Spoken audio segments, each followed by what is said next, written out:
Now, we are going to talk the Gainesville Ripper. This story, this case, was suggested to us by Riddler, one of our viewers, in comparing it with the Kohberger case from Moscow, Idaho. I was so spooked when I read about this because of the similarities. It's intense. And also, this crime, this case, is what the movie Scream, the franchise, like the movies, several movies, were based off of. That's why you wanted to do it in a darker setting. It's a spooky one. It is spooky. So, August 24th, 1990, in Gainesville, Florida, off campus of the University of Florida, there are two parents, the Powell parents. Their daughter was Krista Powell. Right? It's Krista. Hold on, let me make sure. Yeah, it's Krista. So, two parents. The parents of Krista Powell, to be exact. A 17-year-old who had just moved in to apartments. It's the Williamsburg apartments off campus with her friend, Sonia Larson. They had just helped her move in, and she was super excited. She was a freshman. Like, this was all... She was really looking forward to starting college. They couldn't get a hold of her. She was meant to call them, never called them. They wanted to, check in with her after she got settled into the new apartment. Yeah. So they drive over there. They knock on the door. No answer. So they go and grab the manager, and they're like, hey, we're getting a bit concerned. Our daughter hasn't been answering the phone. We tried knocking on the door. We can't get a hold of her. Could you please use the key and go, let us in so we can check on our daughter? So the maintenance workers actually who went and got the manager, they talked to him first. So the manager, the maintenance worker, they say, well, yeah, we can, but we have to get the police involved. We can't just go open a resident's door. Yeah. We have to call the police, and there has to be basically like a wellness check. Sure. So a cop comes, and the maintenance worker, the manager, and the cop are like, hey, you guys should just wait here. I guess the cop had just an odd feeling. So he's like, just wait here. We'll go check. And if, it's all clear, we'll come get you. They go up there. They try the master key. It doesn't work. Oh, they changed locks. Really odd. Yeah. So they bust out a window pane and unlock it from the inside. And they go in, and they were immediately hit by a smell. Never good. So they, advance into the home. In the living room, there's like a couch and there's a TV. The back of the couch is facing them. They walk around. Horror. It is just absolute horror. There is Krista laying in front of the couch, posed, nude. Posed? Yes. These victims, every single one of them, with the exceptions of a couple, were posed. Nude, with their hands up in like a provocative position. So, a lewd position, suggestive position, I guess you could say. They were always posed to create shock value. Like, oh my gosh, what am I looking at? Serial Killer 101, I'm telling you. Yes, so the maintenance worker, disturbed by what he saw, runs out to where the parents are and starts throwing up. And they're like, oh my gosh, like what's wrong with our daughter, Well, the police, obviously it all gets quarantined, like it, crime scene tape, they're investigating. They also find Sonia upstairs, and she is in bed, same exact way, nude, posed, and they are both stabbed by a large, sharp-edged weapon. Yep. Both sounds similar. Both in similar positions too. Like they both were in this like suggestive position. Do they ever name the weapon in this? It's a K-bar. Oh, no way. It is a K-bar knife. Oh my gosh. Yes. So what? Police investigate. They find evidence of like residue from duct tape on their mouths and around their wrists. So they think that the victims were tied up, and then after death that they were untied. Also found evidence that Krista had been essayed, not Sonia, and Krista had been washed. They found like soap in a towel, and that the killer had washed her body. Okay. Class was just supposed to be starting that next following Monday, which is important to note. Like, there's so many students coming into town at this time. So they have no leads. Like, that's basically it. That's all they know.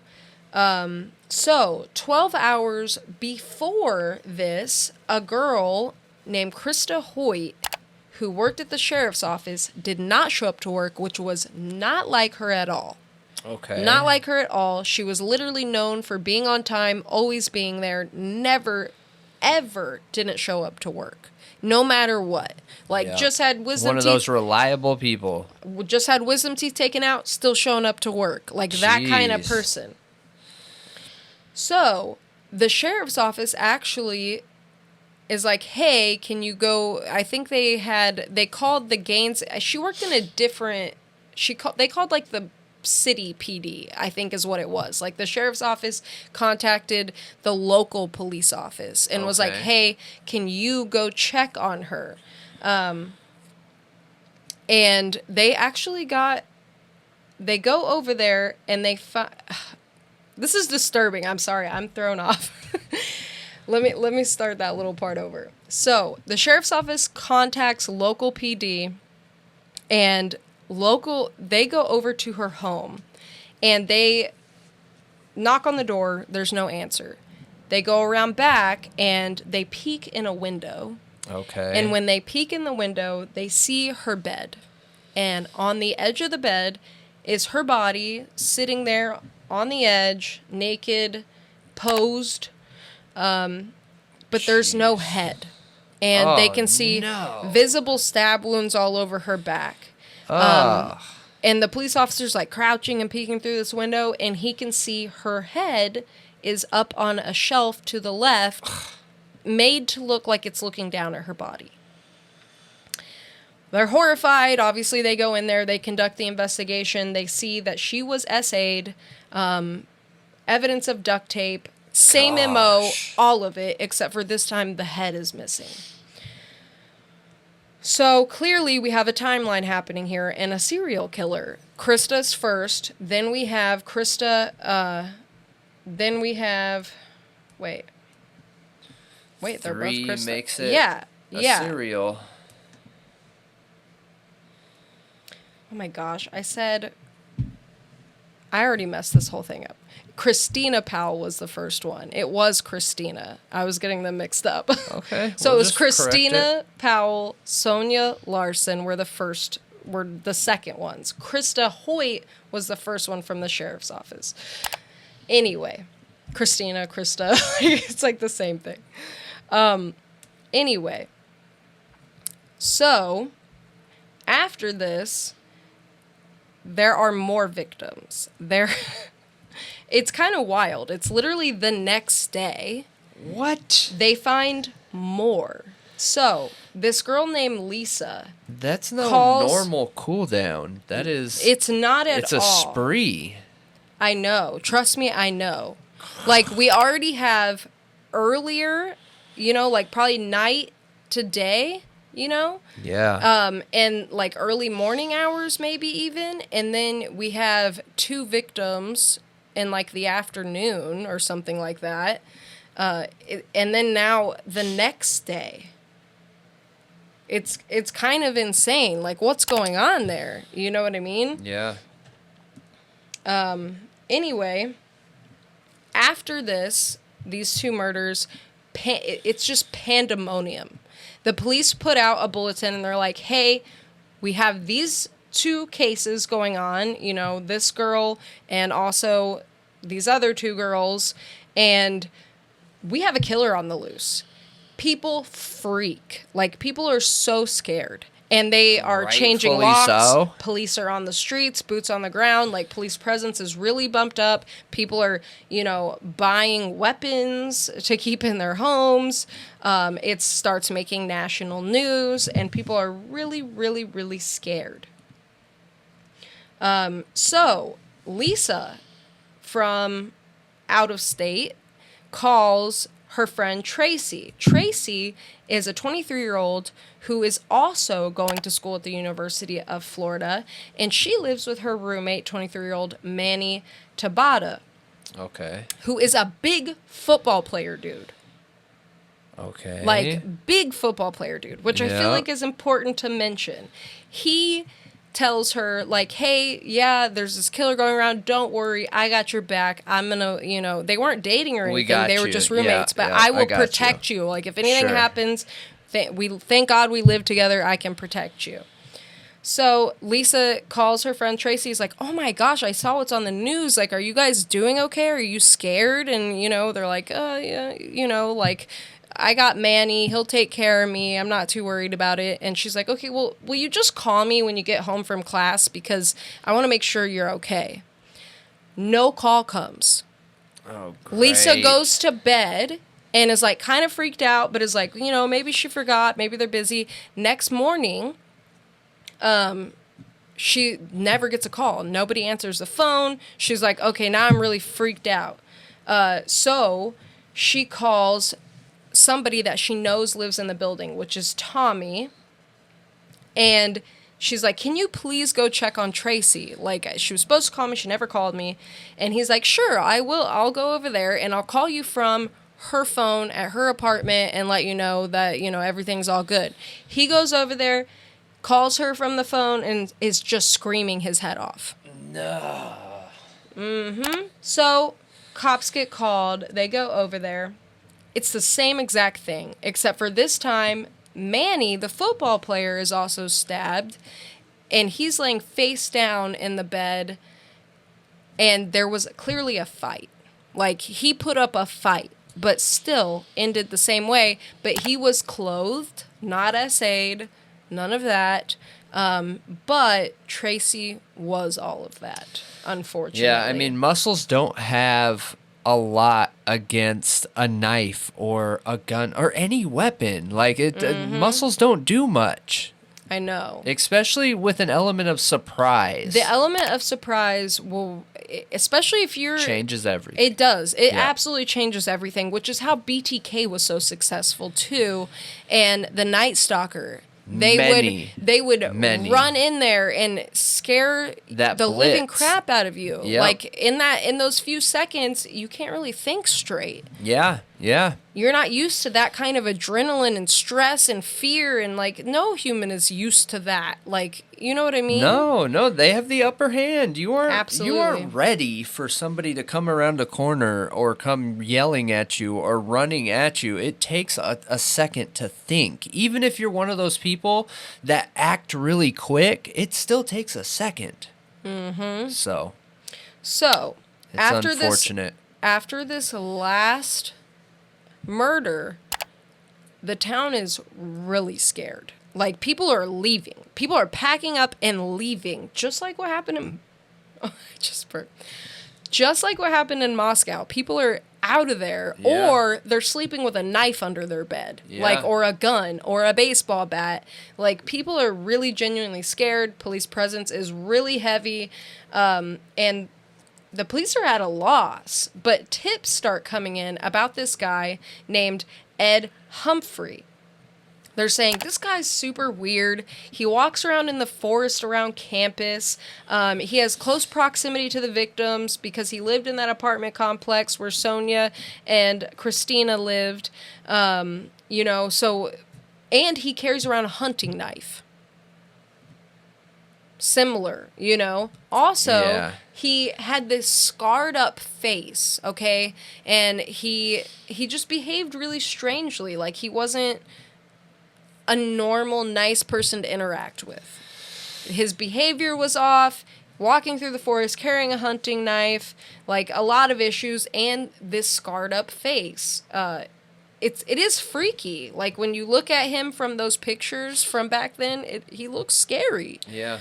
It would stand out. Right. So they're getting all these tips on him. Like people are weirded out by him, and he ends up getting in an argument with his grandmother and hits her.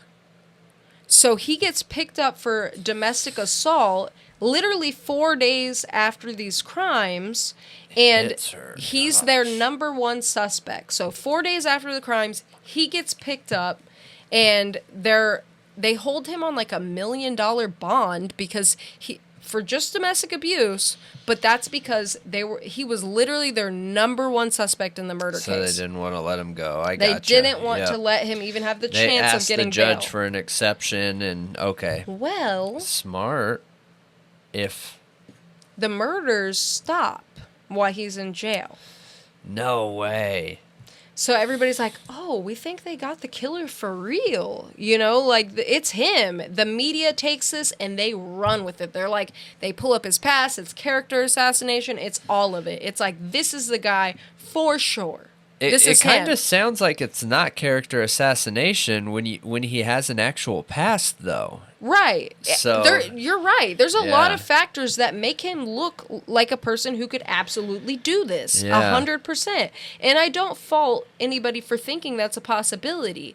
My issue is that he was presumed guilty. Right away. Right away by everybody involved. Yep. That even if the evidence didn't point towards him, that means he had an accomplice, and he's still guilty. Like, even if they got contradictory evidence, they made everything fit the narrative that, well, if it doesn't fit him, then it fits his accomplice.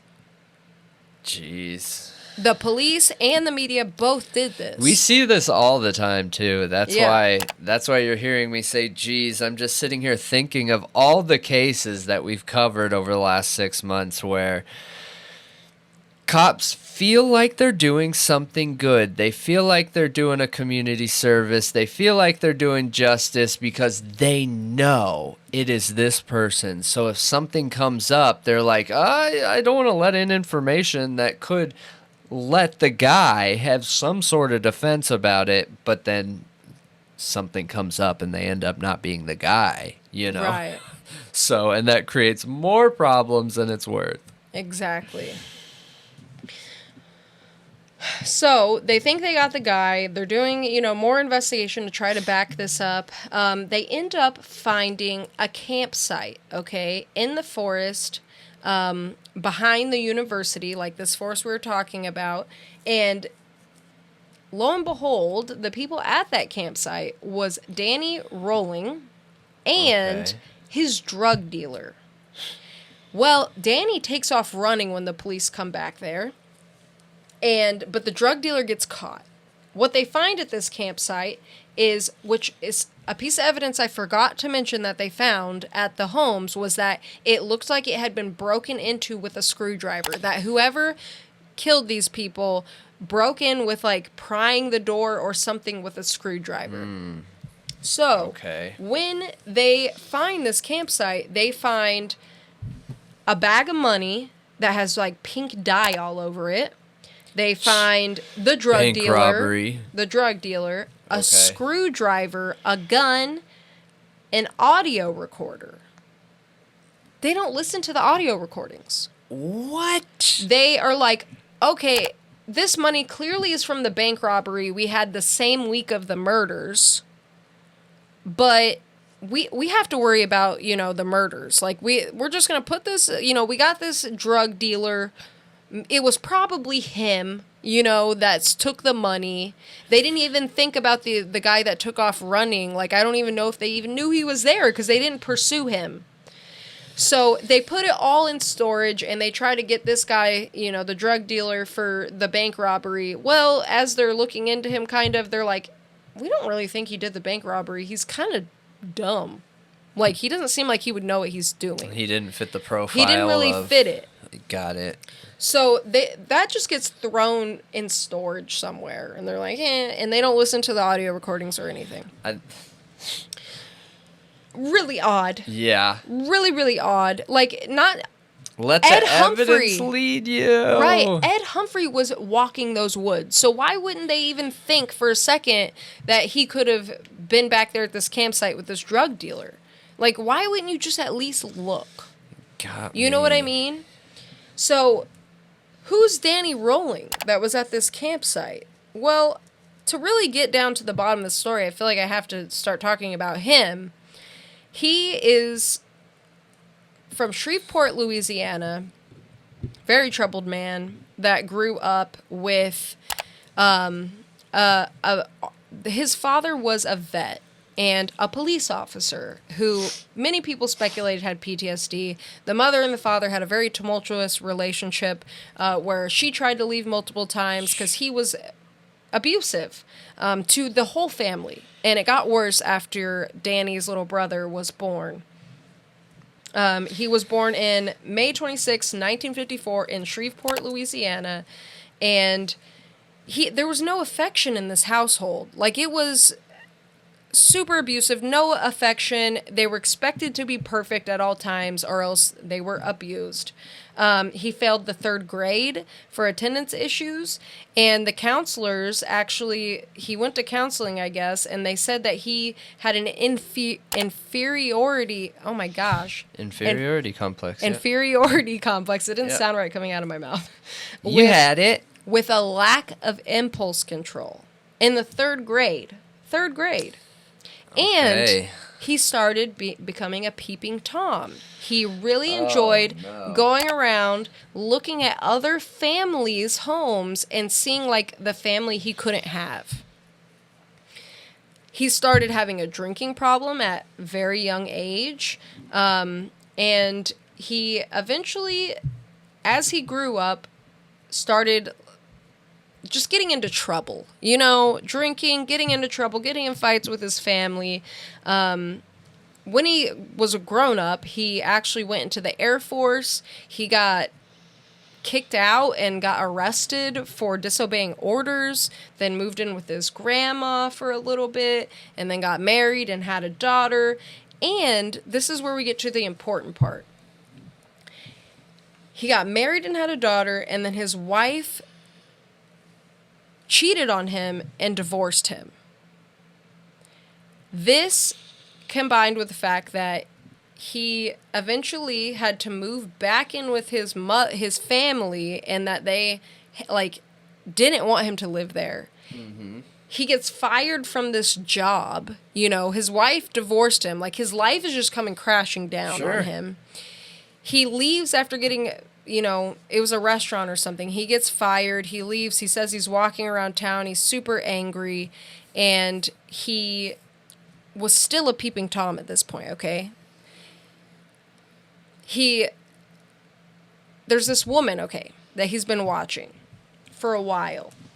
Ugh. And he's such a creepy thought. I know. He's got an obsession with her. Her name is Julie Grissom, and this is in Shreveport, Louisiana, when he's still living there. He has kind of an obsession with her. He decides he's going to go over there, and he's going to kill her. Well, at this time, unfortunately, Tom Grissom, which is Julie's father, had his grandson over for his birthday, his 8th birthday, and the little boy's name was Sean.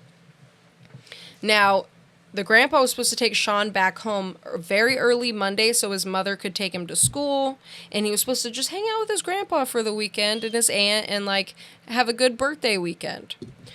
Well, Danny goes in the home, sees Sean on the couch watching TV, and stabs him to death. Gosh. Then kills the grandpa who was walking in the house with steaks to feed them dinner, and then goes upstairs and gets a hold of the aunt, says, I just killed your nephew and your dad, so you're going to comply. You're going to let me tie you up, or else I'm going to do the same to you.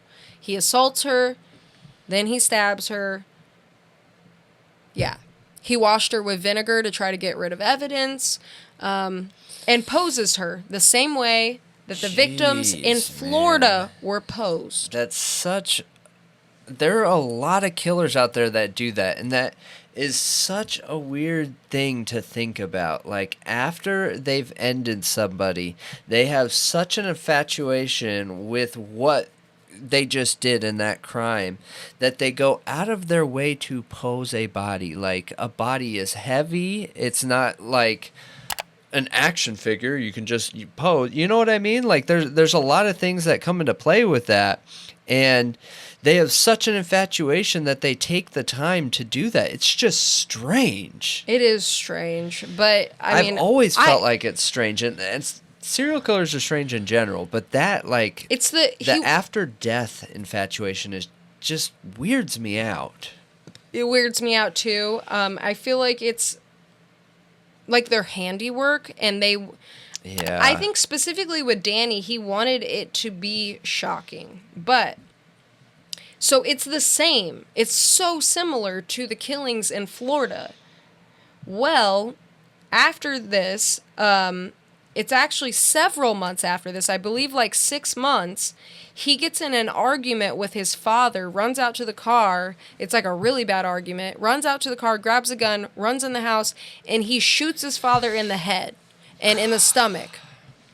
And then he's on the run. He's literally out of there. He's gone. With the wind, gone from Shreveport, Louisiana.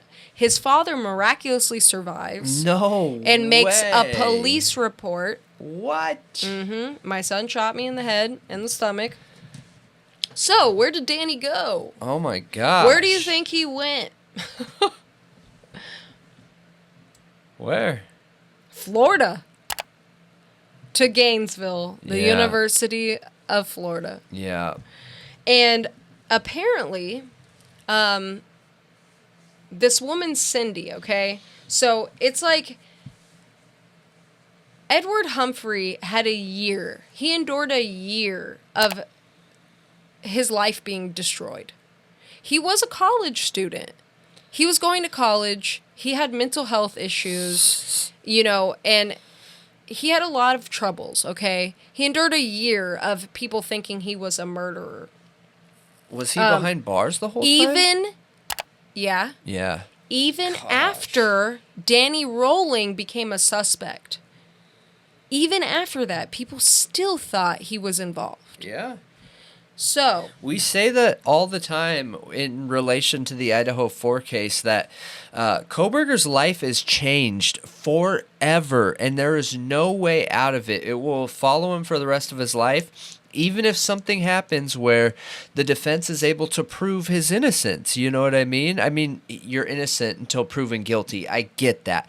But the reason why I say prove his innocence is because through all the investigating and following we've done of the Idaho 4 case, a key factor and component in the prosecution's technique right in the beginning was the character assassination, because they knew they had some weak evidence. And we see it all across the nation right now. When the state has weak evidence, they lean into character assassination to try and sway jury pool evidence, which you'll never hear that. But let's be real here. That's why politicians have done it for hundreds of years. Like, that's what it is, So for sure. I mean, absolutely. Defense does it too now, too. This has followed this kid his whole life, for sure. It definitely has. And we'll talk about that in a minute.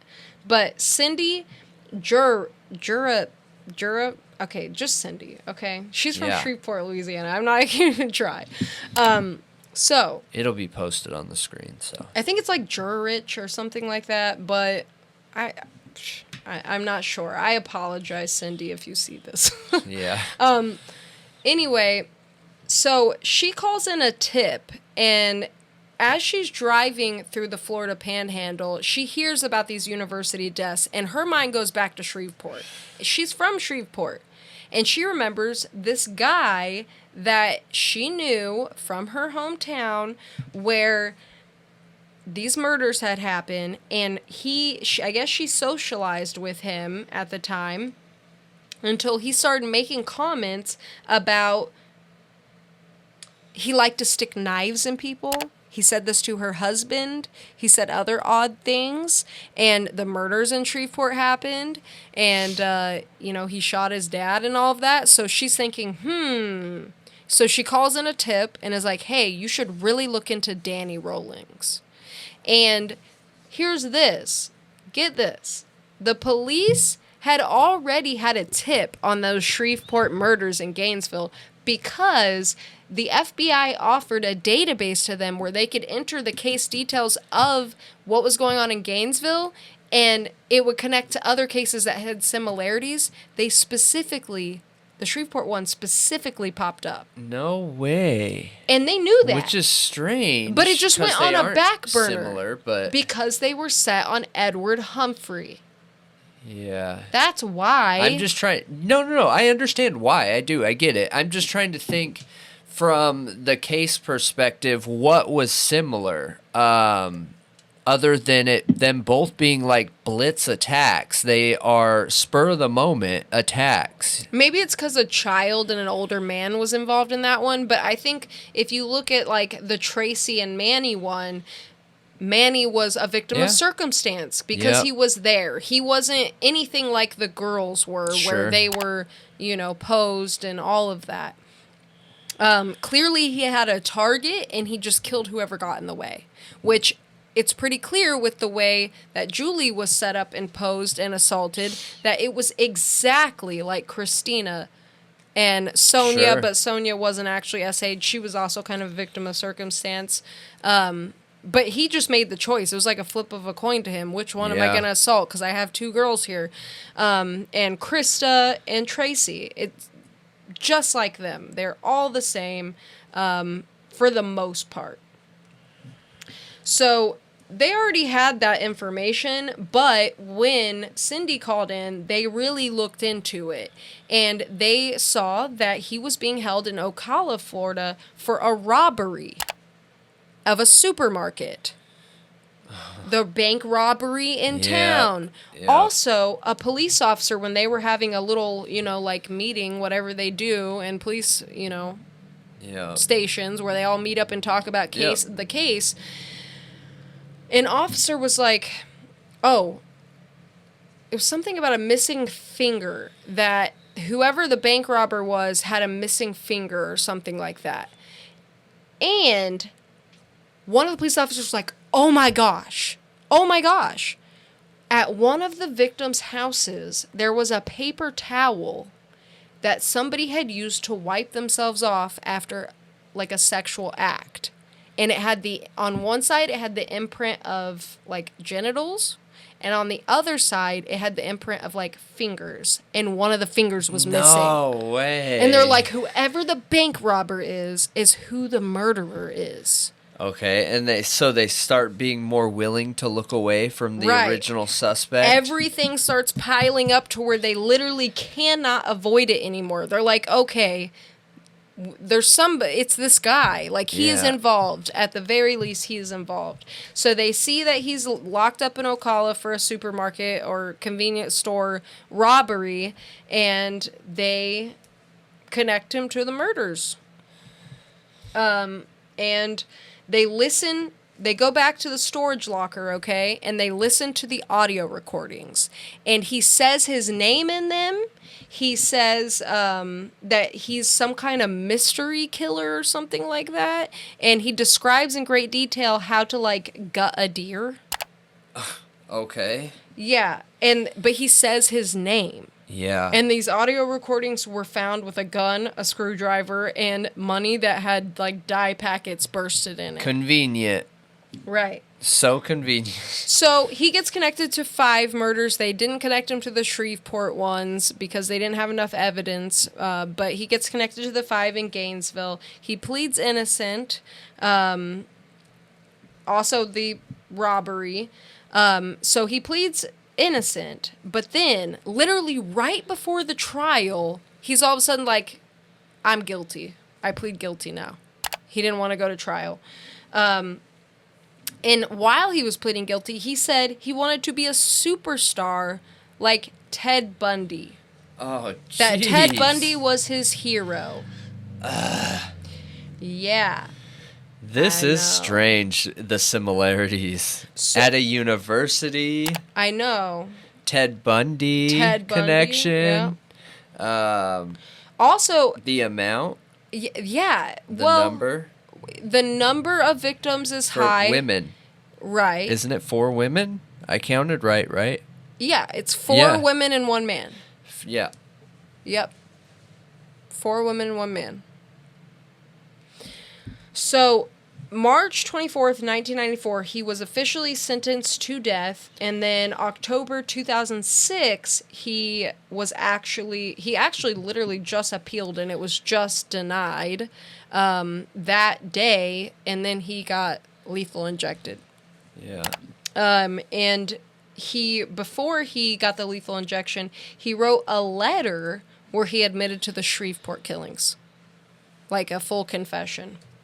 He did media interviews throughout this time when he was in prison, and he actually wrote a book with an author who he basically gave his account of all of the murders. That's how we know a lot about like what he was doing at the time, and his childhood and stuff like that. He literally wanted to be remembered as he did. That was his goal, and that's why he posed the bodies that way, and why he wanted it to be so shocking, because he wanted to be remembered for it. He said, that he was upset, and that's why the first killing happened, after everything in his life. But then when he was in Florida and, like, on the run, living life on the run, which was also in his audio tapes, by the way, he said that it was, like, just a part of life now, being on the run. He was a vagrant. Like, he literally just... And he carried a K-bar knife. Like, he literally carried a K-bar knife. That's so strange, man. The similarities, I'm telling you. Because super weird. Based on all the evidence that we did when we were looking up the Northwest slasher information, knife crimes like this are very, very rare. Like, when you're comparing it to national database crimes, really, the only time we see this is serial killer mass murderers. Like, that's it. That is it. Yeah. Otherwise, people don't walk around with K-bar knives on their hip and drink too much and then get into a fight and, like, go to town. That just doesn't happen with normal population, normal people. No. Yeah, he was a veteran, okay?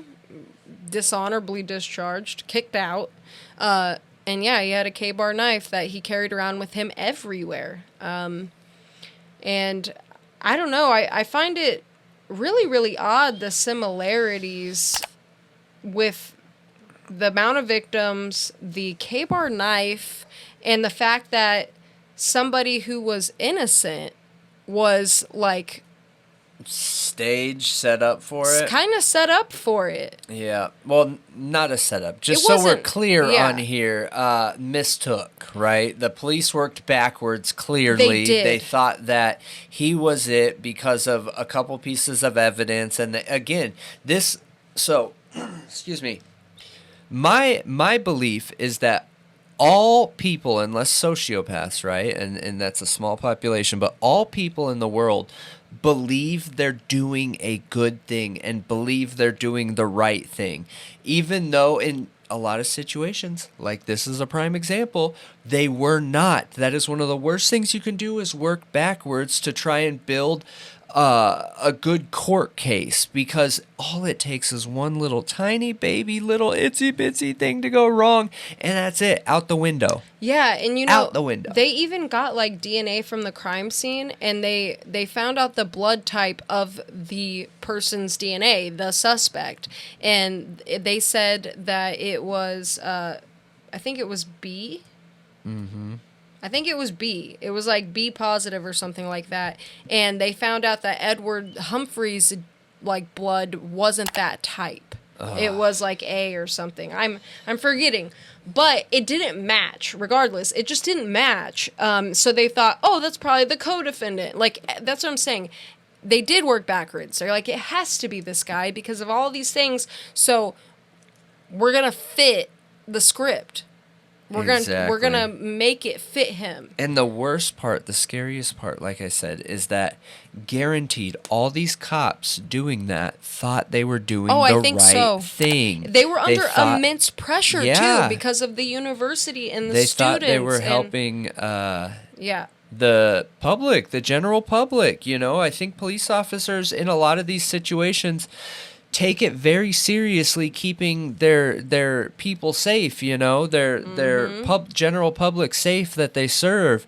And it's very easy to be like, oh man, I can tell that would look really bad in a court case, so let's just you know what I mean? Yeah. And it just, you can't read the future, you can't see the future, you don't know what's going to happen. It's never worth it. It is never ever ever ever ever ever worth it, man.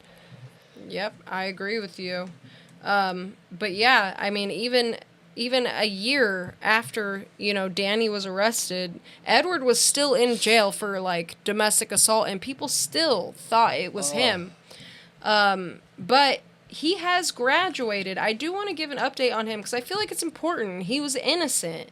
Yeah. He has taken care of his mental health, for one. He has manic depression. They've taken care of his mental illness. He takes medication around the clock, like with a watch that reminds him. Wow. And he graduated college. That's good.